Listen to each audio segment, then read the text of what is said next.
Dumb Husky and His White Cat Shizun is a BL novel. This is an audiobook made by fans for other fans.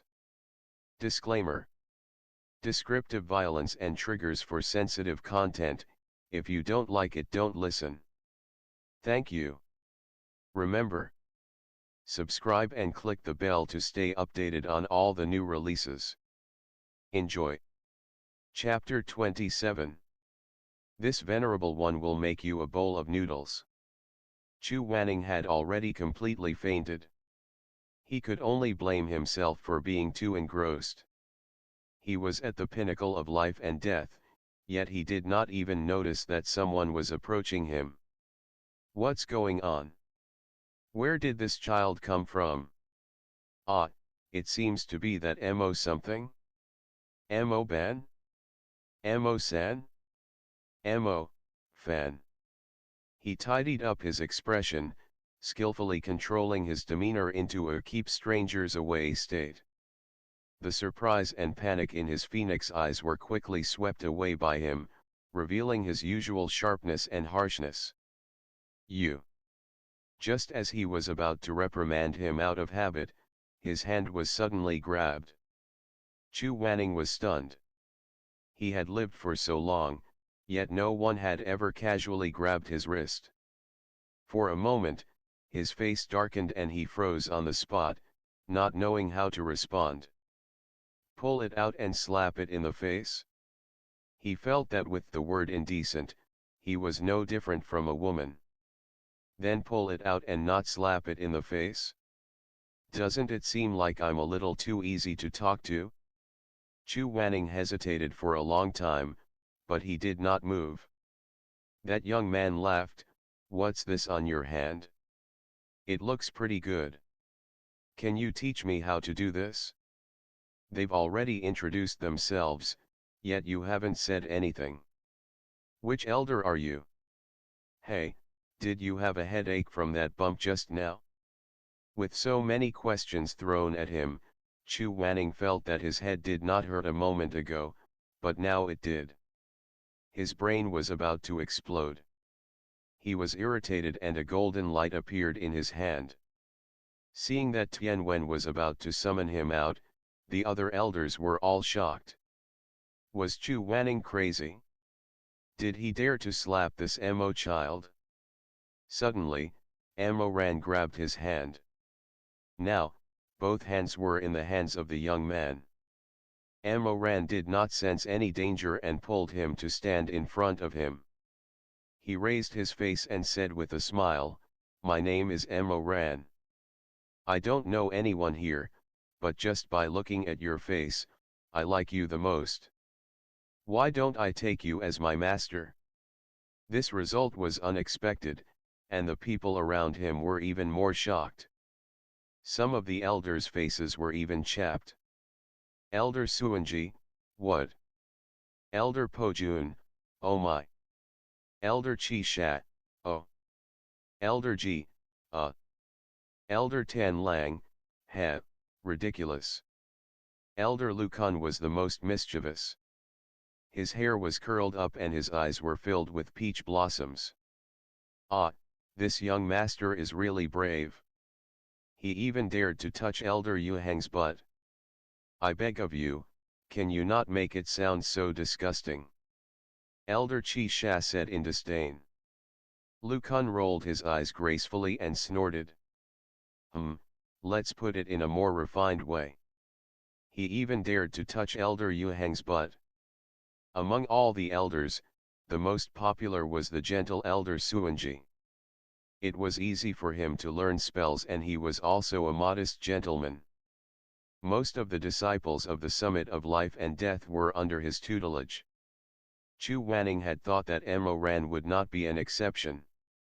Even if he was not Suanji, he should be the bright and lively defeating armies. After all, no one else would be his turn. However, Mo Ran was standing so close to him with an incomparably unfamiliar intimacy and affection on his face. He was like a clown who had suddenly been chosen and was flustered for no reason. Chu Wanning only knew how to deal with reverence, fear, and loathing. As for liking, it was too difficult. He did not hesitate to reject Ran immediately. The young man stood rooted to the spot. Under his slender eyelashes, there was a hint of loneliness and unwillingness in his eyes. He lowered his head and thought for a long time. Suddenly, he said in an unreasonable whisper, "It's you anyway." The Honorable Lord, who was watching from the side, could not help but ask with a smile, "Aaron, do you know who he is?" "He didn't tell me." "How would I know who he is?" "Ha, if you don't know who he is, why must you follow him?" Ran was still holding Chu Wanning's hand. He turned his head and said to the Honorable Lord with a smile, "Because he looks like the most gentle person. He's the easiest person to talk to." In the darkness, Chu Wanning suddenly opened his eyes. He felt a wave of dizziness in front of him. He had really seen a ghost. He did not know what was wrong with Ran's eyes at that time. He actually felt that he was gentle. Not only him, but the entire summit of life and death knew about it at that time. They all greeted Ran affectionately with a look that said, "Look at this silly child." Chu Wanning raised his hand and placed it on his forehead, which was throbbing slightly. His shoulder was hurting, his mind was in a mess, his stomach was hungry, and he felt dizzy. It seemed that he could not sleep anymore. He sat up in a daze on the bed and was about to light a stick of incense to calm his mind. Suddenly, there was another knock on the door. It was still Ran who was outside. He did not answer. He did not say get in or get out. But this time, the door opened by itself. Chu Wanning raised his head in a gloomy manner. However, the match that had been struck by his hand was still suspended in mid-air. It did not touch the incense. After a while, it went out. Chu Wanning said, "Get out." Ran rolled in. He was holding a bowl of steaming hot noodles that had just come out of the pot. This time, it was a little simpler. There were not as many fancy noodles. The mellow white noodle soup was sprinkled with scallions and white sesame seeds, a small section of ribs, vegetables, and a slightly burnt egg. Chu Wanning was very hungry, but his face was still expressionless. He glanced at the noodles, then at Ran. He turned his face away and did not speak. Ran placed the noodles on the table and said softly, "I asked the chef in the shop to make another bowl." Chu Wanning lowered his eyes. Sure enough, it was not Ran who did it himself. "Eat some," Ran said. "There's no spicy food in this bowl, no beef, and no bean sprouts." With that, he left and closed the door for Chu Wanning. He felt sorry for Chu Wanning's injuries. But that was all he could do. Inside the house, Chu Wanning leaned against the window, thinking about something. He crossed his arms and stared at the bowl of ribs noodles from afar. He waited until the steam from the noodles dissipated, until it finally became cold and had no heat. He finally walked over and sat down. He picked up his chopsticks, picked up the cold, even wet noodles, and slowly began to eat. The Chen Mansion's case was closed.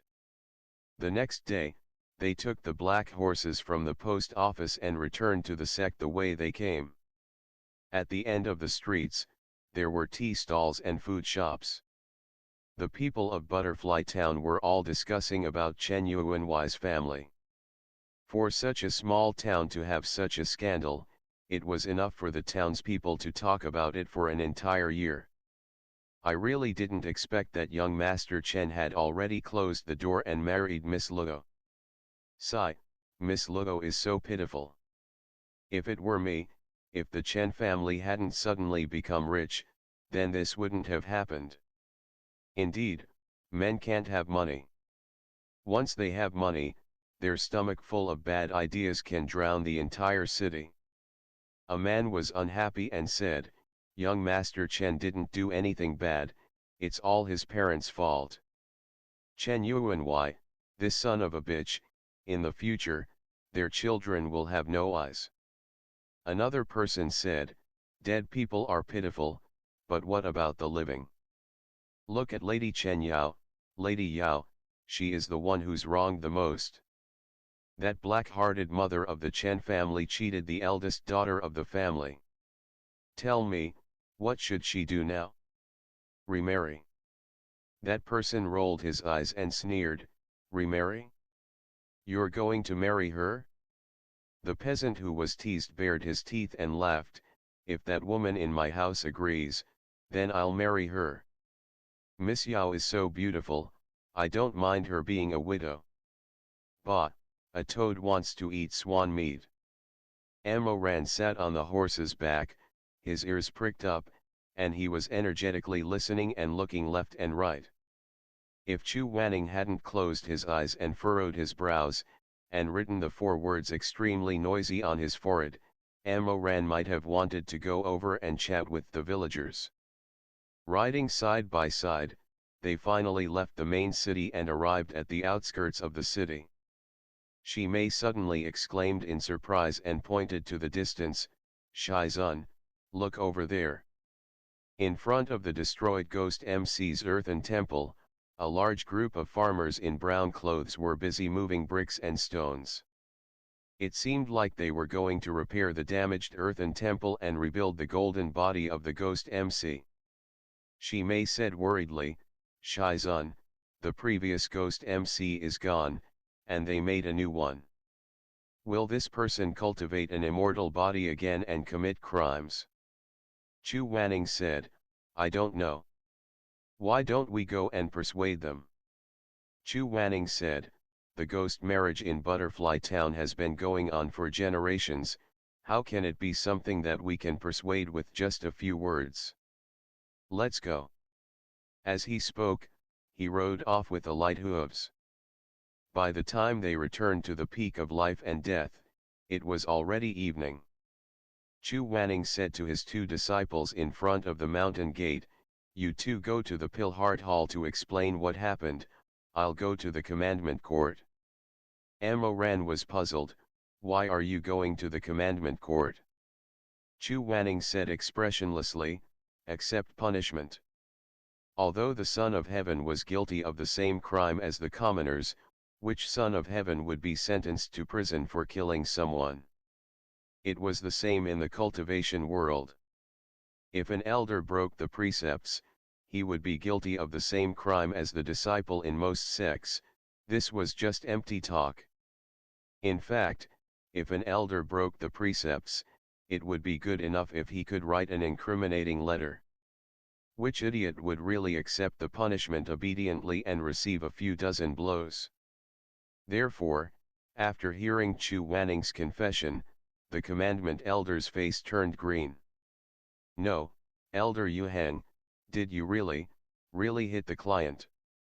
Chu Wanning said indifferently, "MHM. You're too."